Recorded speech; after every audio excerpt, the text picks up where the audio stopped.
There was once a plant so common that nearly every household recognized it. Yet today, most people pass by it without a moment of attention. It wasn't rare, ornamental, or costly. It didn't need protection or prestige. And still, for hundreds of years, it carried a reputation few modern plants could match. Long before laboratories, packaged medicine, or synthetic solutions existed, people depended entirely on what they could grow themselves. Survival meant observation, and among the plants grown close to homes, tansy earned a name that now sounds almost exaggerated.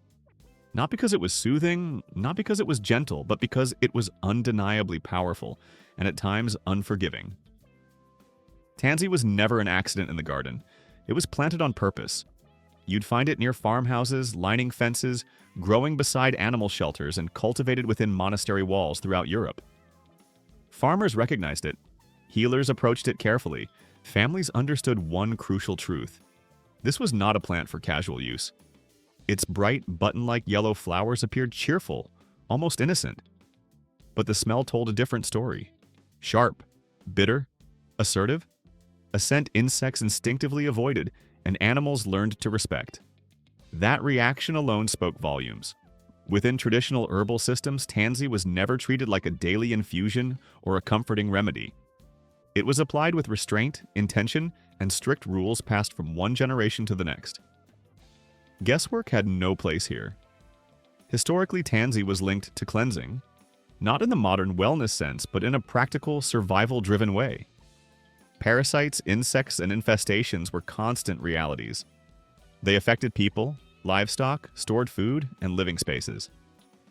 Tansy became part of the response. Dried bundles were hung inside homes to deter insects. Fresh leaves were rubbed along doorframes, bedding, and windowsills. Stored grain and clothing were protected with it. Not because it sounded promising, but because repeated experience proved it effective. In animal care, tansy inspired both respect and caution. Farmers knew it influenced internal systems strongly. That understanding came with limits. Insufficient amounts were useless. Excess caused harm. So its use followed timing, restraint, and tradition. What sets tansy apart from many other plants is its intensity. Even without chemical knowledge, people understood its potency. This wasn't something consumed daily. It was used briefly, then deliberately discontinued. That alone places it in a different category than most familiar herbs. As industrial medicine and agriculture advanced, tansy slowly slipped out of everyday conversation. Not because it stopped working, but because it didn't adapt well to systems that rely on fixed dosages and uniform outcomes. Tansy doesn't behave identically in every environment. Its strength shifts with soil quality, climate, and growth stage. That variability made it unsuitable for mass standardization, but ideal for knowledge-based traditions. Modern discussions often try to compare ancient plants directly to modern treatments. That's where misunderstanding begins. Traditional remedies were never designed to function as direct replacements. They belong to a different worldview entirely. People didn't ask, which is stronger? They asked, does this solve the problem we're facing right now? For centuries, tansy answered that question, carefully, selectively, and with respect. One major reason tansy is rarely discussed today is safety. Traditional practitioners emphasized boundaries. It wasn't used for children, not for pregnancy, not for prolonged periods. Knowing when not to use it was as important as knowing how. When that cultural knowledge faded, the plant itself was branded as dangerous rather than powerful. And once a plant carries that label, forgetting it becomes easier than explaining it. But history doesn't disappear so easily. In old manuscripts, tansy appears alongside plants now considered foundational to herbal tradition. It wasn't fringe knowledge. It was widely known, simply handled with care. Another reason it faded is that modern living removed many of the threats it once addressed. Sanitation, veterinary care, controlled environments, and processed food changed daily life. When the problem vanishes, the solution often follows. Yet the plant itself never left. Tansy still grows readily. It thrives in poor soil. It shrugs off pests. It endures harsh winters and hot summers. It spreads quietly, almost as if it remembers its purpose.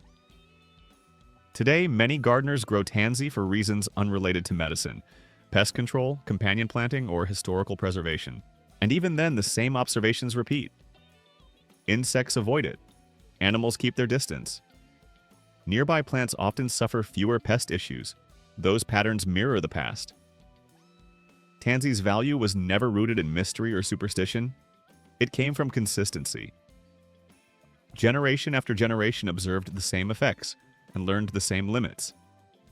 That discipline is what's often overlooked. Traditional remedies weren't casual experiments. They were structured systems of knowledge. Tansy embodies something modern culture struggles to accept: that usefulness and danger can exist together. That real power demands restraint, not celebration. So when people ask why Tansy vanished from conversation, the answer is simple. It requires respect, it requires context, and it refuses to be reduced. In a world that favors quick fixes and safe slogans, Tansy has no interest in fitting in. But for those who study old gardens, historical medicine, and survival traditions, Tansy still stands quietly in the background. Not forgotten, just waiting for those who understand that power without wisdom was never progress. And sometimes the plants we stop talking about are the ones that remind us just how careful and how knowledgeable our ancestors truly were. 2. Wormwood. If Tansy was a blade that struck once and demanded absolute precision, wormwood was the tool that stayed in use.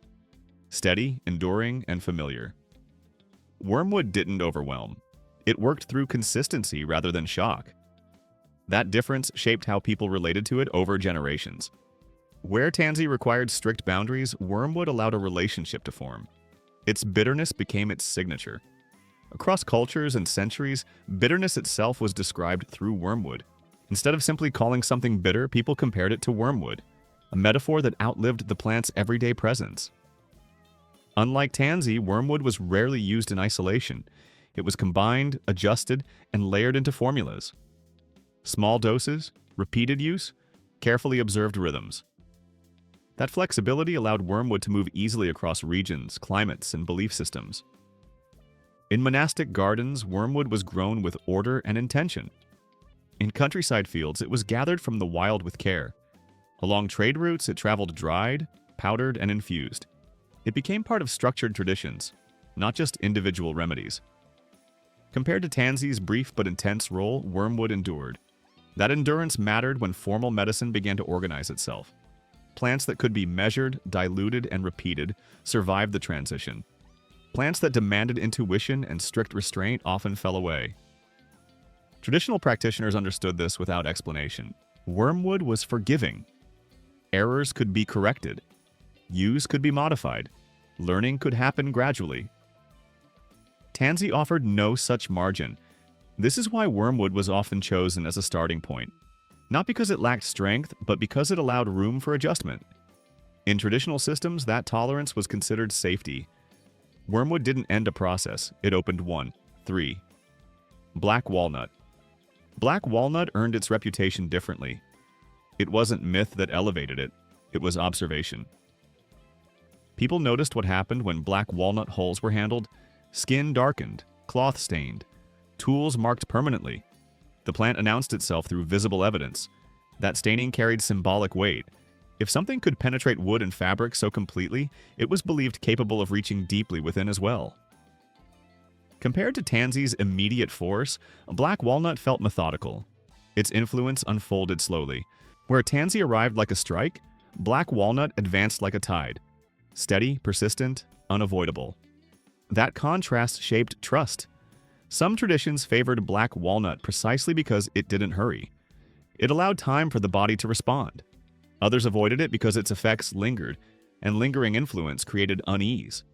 Black walnut required commitment. Once engaged, it wasn't easily dismissed. The plant left its mark, figuratively and literally. This placed it apart from wormwood, which could be paused or adjusted with relative ease. Black walnut stayed present, in the system and in memory. That persistence earned both respect and caution. The comparison between Tansy and black walnut reveals a core principle of traditional knowledge. Power wasn't judged only by force, it was judged by duration. A storm may pass quickly. Erosion quietly reshapes landscapes forever. Both hold power, but only one alters what comes next. 4. Garlic appears modest, and that modesty is exactly where its strength lives. While tansy lingered at the margins of the garden and wormwood occupied the space between caution and routine, garlic sat at the heart of daily existence. It moved effortlessly between roles: food, seasoning, safeguard, custom, remedy, folklore. It served every purpose quietly. Garlic never relied on drama to earn trust. It earned trust through presence. It showed up on plates day after day. It returned to the soil year after year. Its knowledge passed from hand to hand without instruction or ceremony. No warnings, no limits, no fear attached. Compared to tansy, garlic felt mild. Compared to wormwood, it felt sustaining. Compared to black walnut, it felt merciful. Its influence came not from force, but from repetition. Traditional societies understood something modern. Thinking often overlooks, effectiveness doesn't always require intensity. Some forms of power grow through constancy. Garlic didn't demand attention. It didn't announce danger. It didn't define boundaries.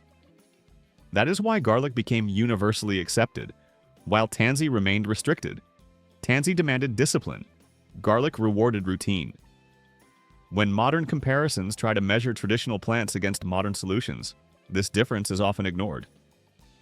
Tansy was never meant for daily use. Wormwood required respect.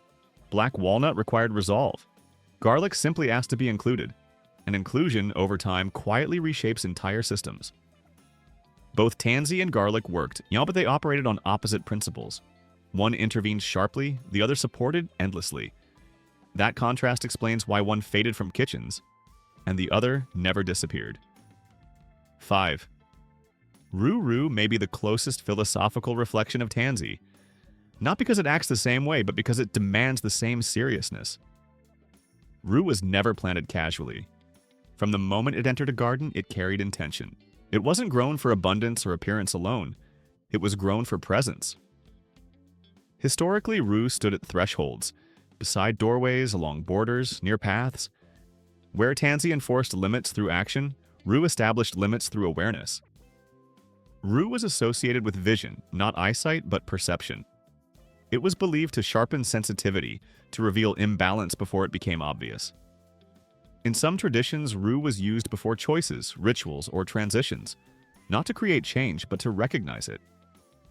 Tansy, in contrast, was used when recognition had already failed. That distinction mattered. In symbolic language, rue signaled that something was wrong. Tansy responded when something had already crossed the line. Because of this, the two were rarely paired without clear purpose. Traditional gardeners understood that stacking powerful influences wasn't strength, it was risk. Power was managed through spacing and restraint. Rue had its position, tansy had its timing. Even their growth patterns reflected this philosophy. Rue grows slowly, woody, and deliberate. It stays where it's planted and demands intentional approach. Tansy spreads freely, it fills space, it advances without waiting. Placing them side by side symbolized imbalance unless guided by knowledge and intent. Traditional systems were never afraid of strong plants. They were wary of careless combinations. That way of thinking has nearly vanished. Today, plants are often judged in isolation, stripped of context. Historically, meaning came from relationship, where a plant grew, what it grew near, and when it was used. Rue and tansy were not opposites. They were guardians positioned at different points along the same threshold.